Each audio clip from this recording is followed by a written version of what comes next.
अच्छा देखिए,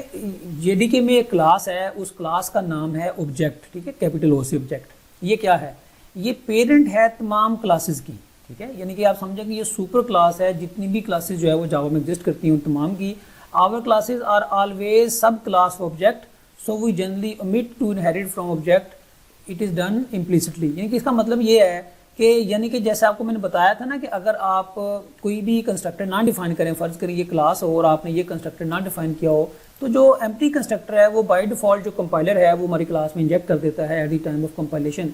तो इसी तरह अगर आप इनहेरिट ना भी करें, फॉर एग्जांपल अगर आप ये लफ्ज़ लिख दें तो तब भी ठीक है, लेकिन फ़र्ज़ करें अगर आप ये नहीं भी लिखें तो बाय डिफ़ॉल्ट कंपाइलर ये देखता है कि अगर तो आपने किसी दूसरी क्लास से इनहेरिट कर लिया है फिर तो ठीक है, फिर तो वो ये काम नहीं करेगा। लेकिन अगर आपकी क्लास किसी क्लास को इनहेरिट नहीं कर रही तो वो ऑटोमेटिकली जो ऑब्जेक्ट की क्लास है उसको उसका पेरेंट बना देता है, ठीक है। यानी कि समझे कि फिर जो ऑब्जेक्ट की क्लास हुई वो सुपर या बिल्कुल ग्रैंड पेरेंट होगी एक तरह की तमाम क्लासेस का जो भी जावा में जो है वो एग्जिस्ट करती है। अच्छा, अब इसमें जो डिफरेंट तरह के मेथड्स हैं, ज़ाहिर है आपको मैंने बताया था कि हम वो मेथड जो हमारी पेरेंट क्लास में होते हैं हम चाइल्ड क्लास में उसको ओवरराइड कर सकते हैं। तो कुछ मेथड हैं ये बड़े फ्रीक्वेंटली यूज़ होते हैं, इसकी थोड़ी सी बात कर लेते हैं। जैसे एक टू स्ट्रिंग का मेथड है, तो ये ऑब्जेक्ट की क्लास में डिफाइंड है, आप इसको जो है वो ओवरराइड कर सकते हैं अपनी चाइल्ड क्लास के अंदर, ठीक है। तो इसको मैं आपको एक दफ़ा करके दिखाता हूँ। हम ऐसा करते हैं कि इसको जो है वो किसी भी क्लास में वैसे कर सकते हैं, लेट्स से हम रेक्टेंगल में कर लेते हैं, ठीक है। यहाँ पे हम कहते हैं कि टू स्ट्रिंग का मेथड जो है वो हमने ओवरराइड करना है। देखिए अब यहाँ पे टू स्ट्रिंग कैसे आ गया है, रेक्टेंगल ने एक्सटेंड किया है शेप को, और शेप किसको एक्सटेंड कर रही है? ऑब्जेक्ट को। दैट मीन्स कि जो मेथड शेप में आया है ऑब्जेक्ट की क्लास इनहेरिट होके वो रेक्टेंगल में पहुंच गया है शेप की क्लास इनहेरिट होके, तो लिहाजा उसको मैं यहाँ पे ओवरराइड कर रहा हूँ। आमतौर पे जो टू स्ट्रिंग का मेथड है वो हम क्या करते हैं, अपने ऑब्जेक्ट की जो स्ट्रिंग रिप्रेजेंटेशन है वो उसमें रिटर्न कर देते हैं एक स्ट्रिंग की फॉर्म में, ठीक है। तो हम यहाँ पे क्या करेंगे, हम यहाँ पे कह देंगे कि लेट्स से जो इसका यानी कि ओवरराइड की एनोटेशन लगाते हैं, ठीक है, ताकि कोई मिस्टेक करे तो हमें पता चल जाए। और एक पब्लिक मेथड है वो रिटर्न स्ट्रिंग करता है, उसका नाम क्या है? To string. और उसमें हम करेंगे क्या, अपने ऑब्जेक्ट की स्ट्रिंग रिप्रेजेंटेशन क्या होगी, जो हमारा गेट लेंथ और गेट विड्थ का एट्रीब्यूट है। मिसाल के तौर पे देखिए यहाँ पे यही है ना कि जो हमारा डेटा है तो वो हम यहाँ पे रिटर्न कर देते हैं। हम कहते हैं जी यहाँ से रिटर्न कर दो, क्या रिटर्न कर दो कुछ भी स्ट्रिंग भेज सकते हैं। लेट्स से हम कहते हैं कि भाई जो क्लास का नाम भी वैसे आमतौर पे अच्छी प्रैक्टिस से लिखते हैं ताकि पता चल जाए कि ये कौन सी क्लास से ये डेटा प्रिंट हो रहा है, ठीक है। हम कहते हैं जी रेक्टेंगल का ऑब्जेक्ट है और इस वक्त इसकी जो लेंथ है वो इज इक्वल टू मतलब वो है लेंथ, यहाँ से गेट लेंथ कॉल कर देते हैं, और कॉमा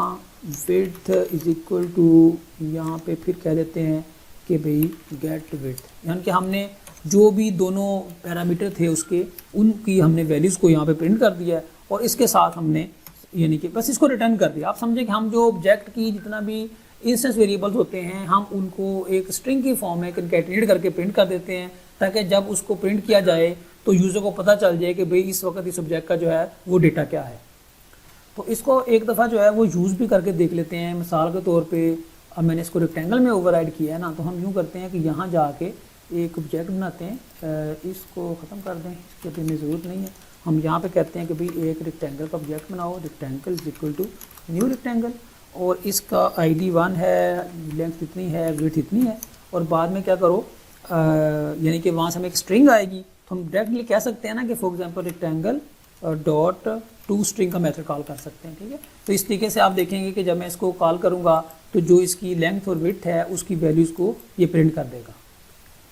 तो ये देखें कि भाई इसमें जो है वो रेक्टेंगल की लेंथ की और विड्थ की दोनों वैल्यू जो वो प्रिंट कर दी है। लेकिन इसमें देखें कि हमने तो ID भी पास किया था, तो बेहतर है ना कि फिर अगर हम डेटा ही प्रिंट करना है तो हम यानी कि इसको भी प्रिंट करें। तो इसका तरीका ये है कि या तो हम जाके ना यानी कि रेक्टेंगल की क्लास में जो हमने टू स्ट्रिंग लिखा है यहाँ पे ID भी साथ जो है वो प्रिंट कर दें। हम यहाँ पे कह दें कि भाई ID भी ज़ाहिर है इनहेरिट होगी, यहाँ पे आ रहा है ना। एक तरीका तो ये है कि हम यहाँ पे कहें कि भाई ये काम करने के बाद जो ID है उसकी वैल्यू भी प्रिंट करो कि जो ID का एट्रीब्यूट है, इसको यहाँ पे कॉमा लगाएं, और उसकी वैल्यू क्या है वो हम जो पेरेंट क्लास से हमारे पास मेथड आ रहा है गेट ID वाला हम उसको कॉल कर दें, ठीक है। और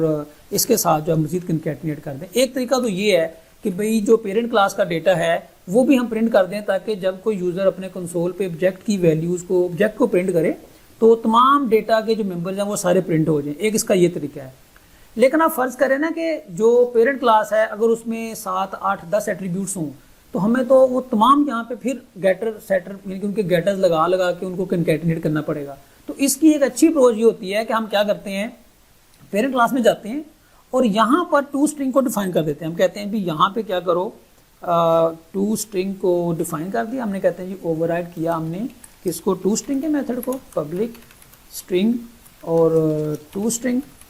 और ये क्या रिटर्न करेगा, ये रिटर्न कर देगा जो इसका डेटा है। ठीक है, फॉर एग्जांपल हम कहते हैं जी कि इस वक्त ये डेटा आ रहा है शेप से आ रहा है, तो लेट्स से हम कहते हैं जी शेप, और यहाँ पे इसकी जो आईडी है वो इज इक्वल टू है लेट्स से गेट आईडी जो है, इसका हमने कॉल किया और इसको हमने कंकैटिनेट कर दिया फॉर एग्जांपल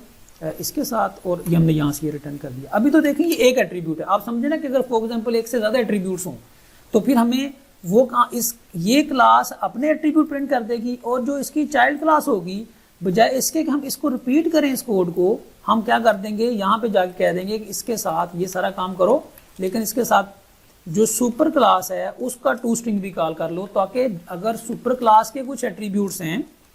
यानी कि कोई डेटा है तो वो हम यहाँ से प्रिंट ना करें, वो सुपर क्लास के उस मेथड को कॉल कर लें और वो यहाँ पर जो है उसको यानी कि प्रिंट कर दे, या कंकैटिनेट वगैरह हम उसको यहाँ पे कर सकते हैं। फ़ायदा क्या है, ज़ाहिर है कोड को हम रीयूज़ कर रहे हैं, उन वैल्यूज़ को हमें बार बार कंकैटिनेट नहीं करना पड़ रहा। अभी तो वो एक एट्रीब्यूट है, फर्ज करेंगे 7, 8 एट्रीब्यूट इनहेरिट हो रहे हैं, तो वो एक दफ़ा हमने वहाँ पे ओवरराइड कर दी है ना, तो यहाँ से हम उसको जो है वो कॉल कर सकते हैं। अगर आप यहाँ पे वापस आके इसको दोबारा कॉल करें तो देखिए हमने 1, 2, 3 यानी कि 1 आईडी है, 2, 3 लेंथ विड्थ है, इसको अगर हम रन करते हैं तो हम कॉल कौन सा रेक्टेंगल का टू स्ट्रिंग कर रहे हैं। ठीक है, लेकिन वो मैंने आपको मेथड ओवरराइडिंग में ये बात बताई थी कि हम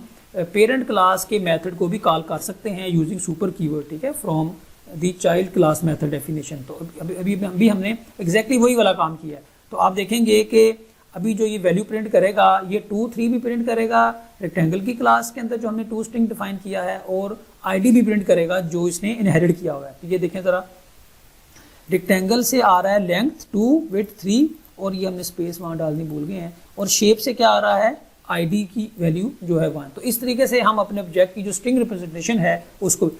मतलब यूज़ कर सकते हैं। इससे रिलेटेड एक पॉइंट और है, वो क्या है, वो ये है कि देखें ये जो मैंने टू स्ट्रिंग लिखा है ना, ये ज़रूरी नहीं होता लिखना, यानी कि ये कि प्रिंट एलन हमसे एक स्ट्रिंग मांगता है ना, तो अगर आप टू स्ट्रिंग कॉल कर दें तब भी ठीक है, लेकिन अगर आप फ़र्ज़ करें टू स्ट्रिंग ना भी लिखें तो ये इम्प्लिसिटली या ऑटोमेटिकली कॉल हो जाता है। यानी कि ऐसी जगह जहाँ पर एक स्ट्रिंग एक्सपेक्टेड हो लेकिन आप उसको एक ऑब्जेक्ट पास कर दें, जैसे देखिए अभी हम यही काम कर रहे हैं ना, तो उस कंपाइलर क्या करता है, ऑटोमेटिकली यहाँ पर टू स्ट्रिंग का मेथड कॉल कर देता है। ठीक है, यानी कि आप समझें कि कंपाइल टाइम पे ये चेंज हो जाती है, या आप यूँ कर लें कि रन टाइम पे इसका ऑटोमेटिकली टू स्ट्रिंग का मेथड कॉल हो जाता है, क्योंकि यहाँ पर स्ट्रिंग एक्सपेक्टेड थी। तो इसलिए अगर आप इसकी आउटपुट देखें तो इसके आउटपुट में जो है वो कोई चेंज नहीं आएगी, हालांकि हमने कोड से टू स्ट्रिंग की जो कॉल है वो रिमूव कर दी है। तो ये देखें अभी भी एग्जैक्टली सेम आउटपुट है, और क्योंकि हम मतलब टू स्ट्रिंग को जो कॉल है वो हमारी जो है वो इम्प्लिसिटली जा रही है, हमने उसको एक्सप्लिसिट कॉल नहीं किया। अच्छा जी, वापस आते हैं स्लाइड पे देखें कि ये बात मैं आपको बता रहा था कि भाई ये जो ऑब्जेक्ट की क्लास है ये सब की पेरेंट है, और इसमें से ये टू स्ट्रिंग का मेथड ऑब्जेक्ट की क्लास में एग्जिस्ट करता है, हम इसको ओवरराइड कर रहे थे। इसी तरह फाइनलाइज के मेथड को ओवरराइड कर सकते हैं। ये कब कॉल होता है, जब आपका ऑब्जेक्ट जो है वो मेमोरी से खत्म होने उनके डिस्ट्रॉय होने वाला हो, तो जो आपका गार्बेज कलेक्टर है वो उससे पहले फाइनलाइज के मेथड को कॉल करता है, ताकि अगर आप कोई काम करना चाहते हैं कि आपके ऑब्जेक्ट को और मेमोरी से रिमूव होने से पहले, तो आप उसका कोड जो है वो फाइनलाइज में लिख सकते हैं। और भी बहुत सारे मेथड्स हैं, लेकिन उनका जो ताल्लुक है वो मल्टी थ्रेडिंग वगैरह के साथ है, तो वो हमारे कोर्स का स्कोप नहीं है, इसलिए भी हम उनकी बात नहीं करेंगे। अभी हम इन बेसिक से मेथड को देख लेते हैं कि ये कैसे काम करते हैं। तो ये टू स्ट्रिंग की बात कर ली है, और अभी इसमें आगे क्या आ रहा है, हाँ जी, टू स्ट्रिंग ये सारी बात आपको मैंने बताई है कि भाई आप जो है इसको ओवरराइड कर सकते हैं, और जितने भी println, printf, print star methods हैं उनको आप जो है वो अगर ऑब्जेक्ट पास करें तो उसका टू स्ट्रिंग मेथड जो है वो इम्प्लिसिटली कॉल हो जाता है। When you override to string method it must return a string, पर डेफिनेटली अगर उसकी रिटर्न टाइप जो है वो पेरेंट क्लास ने स्ट्रिंग रखी है तो आपको स्ट्रिंग ही रिटर्न करनी पड़ेगी। तो आमतौर पे आप समझें कि ये एक अच्छी प्रैक्टिस है कि आप जो भी क्लास बनाया करें ना, उसका टू स्ट्रिंग मेथड ओवरराइड कर दिया करें, ताकि जब भी हम उस ऑब्जेक्ट को प्रिंट करें किसी भी जगह पे, जैसे प्रिंट एलन में या किसी और जगह पे, तो जो टू स्ट्रिंग का मेथड है वो ऑटोमेटिकली जो वो कॉल हो जाए। तो इसी तरह एक और इम्पोर्टेंट मेथड है इक्वल्स का, इसको हम दूसरी वीडियो में बात करते हैं।